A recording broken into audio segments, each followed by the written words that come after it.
வணக்கம். யாவர்க்கும் உரைப்போமில் நாம் இன்னைக்கு பார்க்க போகிற நாயனார் யாருன்னா இடங்கழி நாயனார். இந்த இடங்கழி நாயனார் எப்படியெல்லாம் சுவாமிக்கு பூஜை பண்ணினார், சிவபெருமானின் அருளுக்கு இவர் எப்படி பாத்திரமானார், ஏன் இவர் 63 நாயன்மார் லிஸ்ட்டில் சேர்க்கப்பட்டார், அதெல்லாம் பற்றி நம்ம விரிவாக பார்க்க போகலாம் வாங்க. இந்த இடங்கழியார் என்றவர் குறுநில மன்னன்.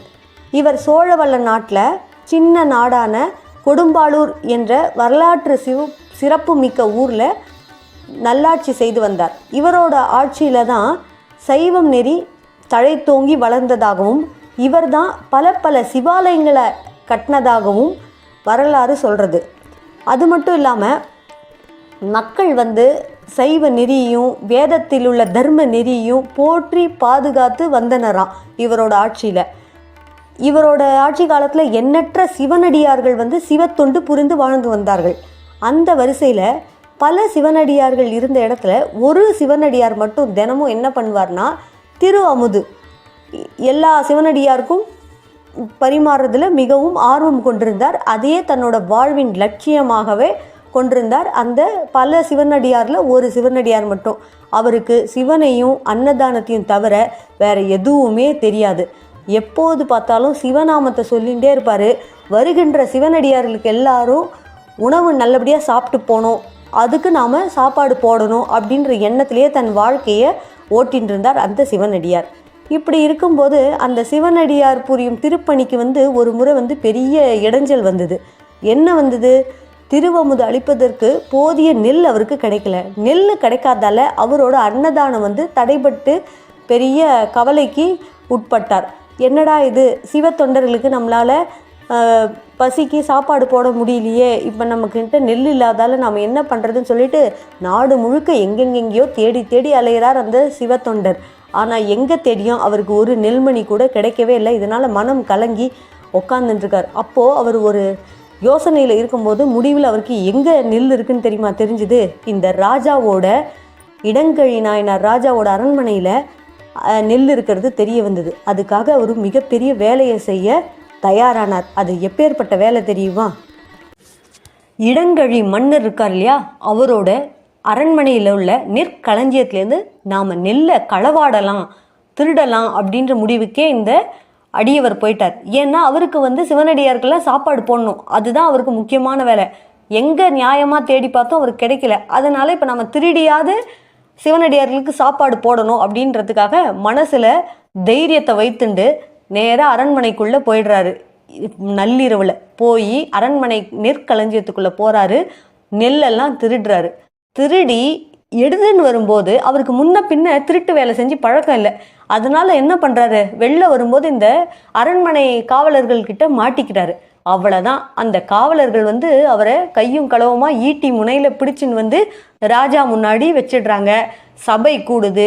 அரண்மனையில் ராஜா சிம்மாசனத்தில் உட்கார்றார். உட்கார்ந்ததும் இந்த இடங்கழி ராஜா என்ன பண்ணுறாரு, உங்களை பார்த்தா சிவ சின்னெல்லாம் அணிஞ்சுட்டு இருக்கீங்க, சிவனை தீவிரமாக வழிபடுவது மாதிரி தெரியுது, சிவனடியார் மாதிரி இருக்கீங்க, நீங்கள் போய் இந்த மட்டமான செயலை செய்யலாமா? ஏன் நீங்கள் என்னோட அரண்மனைக்குள்ளே நெல்லெல்லாம் திருடினீங்க அப்படின்னு சொல்லி ராஜா மெதுவாக தான் கேட்குறார். உடனே இந்த சிவனடியார் சொல்கிறாரு, ஐயா, எனக்கு சிவனடியார்களுக்கு சிவ தொண்டர்களுக்கு உணவு சமைச்சு தரணும், அந்த திருவமுதை அவங்களுக்கு கொடுக்கறது தான் என்னோட தலையாய கடமையாக நான் வச்சுன்னு என் வாழ்க்கையில் வாழ்ந்துன்னு வரேன். அவங்களுக்கு உணவு சமைக்கணும்னா எனக்கு நெல் கிடைக்கல, என்கிட்ட இருந்த நெல்லெல்லாம் தீர்ந்து போச்சு, ஊரெல்லாம் தேடி பார்த்தேன், எங்கேயுமே எனக்கு நெற்மணிகள் கிடைக்கல. அதனால தான் உங்கள் அரண்மனைக்குள்ள களஞ்சியத்தில் நான் திருடினேன். நான் செஞ்சது தப்பு தான், என்னை மன்னிச்சிடுங்க, எனக்கு எந்த தண்டனை வேணாலும் கொடுங்க அப்படின்னு சொல்லி தலை குனிஞ்சு அவர் தன்னுடைய தப்பை ஒத்துக்கிறார். இதை கேட்டதும் அப்படியே பதறி போகிறார் இந்த இடங்கழி ராஜா. ஆஹா ஐயா, நீங்கள் அடியவர் இல்லை ஐயா, உங்களுக்குத்தான் நான் அடியவன். எப்பேற்பட்ட செயல் செய்கிறீங்க, சிவ தொண்டருக்காக திருடினாலும் அந்த தப்பை ஒத்துண்டு நீங்கள் பழி ஏற்றுண்டு தண்டனை கொடுங்கன்னு தலைவணங்கி நிற்கிறீங்க பார்த்தீங்களா, நிச்சயமாக நீங்கள் மிகுந்த புண்ணியவான். இந்த செயலுக்காக நான் உங்களை தண்டிச்சேன்னா சிவபெருமான் என்ன மன்னிக்க மாட்டார் அப்படின்னு சொல்லிட்டு என்ன பண்ணுறார், அந்த அடியவரை கூப்பிட்டு உங்களுக்கு தேவையான பொண்ணும் பொருளும் எல்லாத்தையும் நான் தரேன், இந்தாங்க எடுத்துன்னு போங்க, தொடர்ந்து சிவப்பணிகளை செய்யுங்க, அன்னதானம் செய்யுங்கன்னு சொல்கிறாரு. கொடுத்து அனுப்பும்போது அவருக்கு இன்னும் திருப்தி ஆகலை. அவ்வளோ பொருள்லாம் கொடுத்து கூட திருப்தி ஆகலை. உடனே என்ன பண்ணுறாரு, திருப்பி கூப்பிட்டு நெற்களஞ்சியத்தையே அப்படியே அந்த பொறுப்பையே கொடுத்துட்றாரு. எப்போ வேணாலும் நீங்கள் இந்த நெற்களஞ்சியத்துலேருந்து வந்து நெல் தானியெல்லாம் எடுத்துன்னு போங்க, நல்லபடியாக அன்னதானம் பண்ணுங்க அப்படின்னு சொல்லி இன்னும் மென்மேலும் மென்மேலும் இந்த சிவபெருமான் வழிபாட்டை ஊரெல்லாம் நாடெல்லாம் பரவச் செய்யுங்க, ஓம் நமச்சிவாயன்னு சொல்லி அவர் கையில் அந்த பொறுப்பையும் கொடுத்துட்றாரு. இந்த இடங்கழி நாயனார்ன்ற ராஜா என்ன பண்ணுறாரு, தேவையான பொன்னும் பொருளும் தானியங்களும் சிவனடியாருக்கு அன்னதானம் பண்ண சொல்லி கொடுத்துட்றாரு. அந்த அடியவருக்கு கொடுத்தா கூட அவர் மனசு வந்து திருப்தி அடையலை. இன்னும் நாம் ஏதாவது சிவனடியார்களுக்கு செய்யணும், இன்னும் நாம் ஏதாவது செய்யணும்னு யோசிச்சுட்டே இருக்காரு. அப்போ என்ன பண்ணுறாரு, டக்குன்னு அரசவையில் ஒரு அறிவிப்பை கொடுக்குறார்.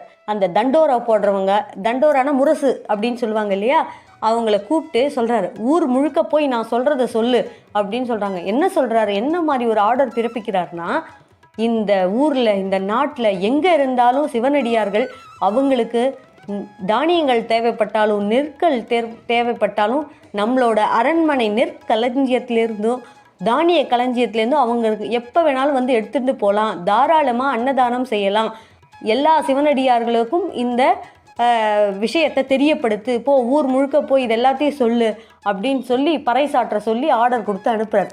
அதே மாதிரி ஊர் முழுக்க எல்லாருக்குமே இந்த ராஜாவோட அரசவை செய்தி வந்து வெளியில் தெரிய வருது. தெரிஞ்சதும் எல்லாரும் சந்தோஷப்படுறாங்க. ஆஹாஹா, இந்த இடங்கழி நாயனார் என்ன ஒரு அற்புதமான மன்னர், இந்த மாதிரி ராஜா நம்ம கிடைக்க எவ்வளோ கொடுத்து வச்சிருக்கணும், இந்த மாதிரி ஒரு பெரிய உள்ளம் நல்ல சிவ சிந்தனை உள்ள இந்த மகான் நமக்கு அரசராக கிடைக்க நாம தான் புண்ணியம் பண்ணியிருக்கோம்னு மக்கள் எல்லாரும் சந்தோஷப்படுறாங்க. இதே மாதிரி காலமாக இந்த இடங்கழி நாயனார் என்ன பண்ணுறாரு, பல ஆண்டுகள் அடியவர்களுக்கு தொண்டு செய்தே கொடும்பாளூர்லேயே சிறந்த ஆட்சியை நடத்தி வந்து இறுதியில் இறைவனின் பாதத்தை சரணடைந்து விடுகிறார், சிவப்பதத்தை அடைந்து விடுகிறார். இதுதான் இடங்கழி நாயனாரின் கதை. இவரோட இந்த தானம் செய்கிறவங்களுக்கு இடைஞ்சல் பண்ணாமல் தன்னால் முடிஞ்சதையும் சேர்ந்து கொடுத்துருக்காரு இல்லையா, அதுக்காகவே இவரை வந்து நாயனார் லிஸ்டில் கடவுள் சேர்த்துருக்கார் பார்த்தீங்களா. அதனால தான் நம்மளால் என்ன முடியுதோ ஓஹோ ஆகான்னு செய்ய வேண்டாம். நம்மளால் சின்னதாக ஒரு பொருள் கொடுக்க முடியுதுன்னா கூட பிறருக்கு அந்த தானத்தை செய்து பாருங்கள், அதில் உள்ள சந்தோஷம் உங்களுக்கு கண்டிப்பாக புரியும், உங்களால் அந்த சந்தோஷத்தை உணரவும் முடியும். அதனால் யாருமே இனிமே உங்களோட ஃப்ரெண்ட்ஸோ உங்கள் சொந்தக்காரங்களோ யாரோ யாருக்காவது எதையாவது தானமாக தராங்கன்னா அந்த தானத்தை நீங்கள் கெடுக்காதீங்க. நம்மளால் செய்ய முடியாததை அடுத்தவங்க செய்கிறாங்கன்னா நீங்கள் ஒதுங்கி நில்லுங்க, அவங்களை தடை செய்யாதீர்கள். இறைவன் மிக பெரியவன், மிகுந்த கருணை உள்ளம் கொண்டவன். தானம் செஞ்சவங்களுக்கு கொடுக்குற பதவியை விட தானம் செய்யறதுக்கு கூட உதவியாக இருக்காங்க பார்த்தீங்களா, அவங்களுக்கும் சேர்ந்து கூடுதல் ப்ரமோஷனை கொடுக்குறாரு பாருங்க சிவபெருமான். அங்கே தாங்க நம்ம சிவன் நிற்கிறாரு, நம்ம விஷ்ணு நிற்கிறாரு. ஒவ்வொருத்தருமே நீ ஒரு நல்ல காரியத்துக்கு துணையாக இருந்தியா, அப்போ உனக்கும் நான் நல்ல பதவி கொடுப்பேன், நல்ல பலன் கொடுப்பேன்னு கொடுக்குறவர் தான் நம்ம கடவுள். நன்றி.